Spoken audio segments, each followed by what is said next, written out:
hate speech laws should not exist because freedom of speech was invented to protect hate speech.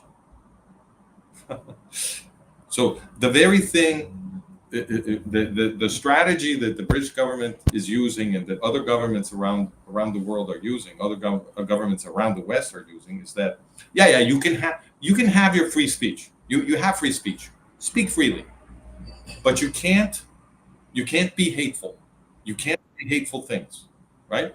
So obviously this destroys free speech because practically anything that you say complaining about anyone in any way can be constructed to be hate speech if the government wants to do that. And what that means is that you no longer have the freedom to talk. So if you can't express opinions about particular movements or particular groups online in a tweet, because that might get you thrown in jail, you're no longer living in a free country. And if this is happening only or mostly to whites who complain about some sacred woke category, if you're because this is happening when people in Britain complain about the trans ideology, or when they complain about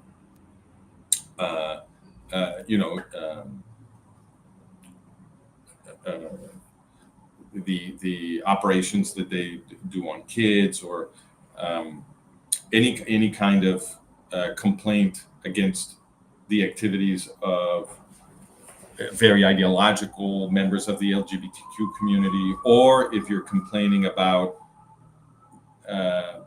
the intimidation that people are suffering in the streets from Muslims or anything like that, police officers show up at your door and they arrest you and they throw you in jail. But if Muslim rape gangs at the same time get away with it, because the British authorities do not want to offend the Muslim community, right? They're worried that they will be accused of Islamophobia if they prosecute Muslim rape gangs that are preying on white working class girls in Great Britain, right?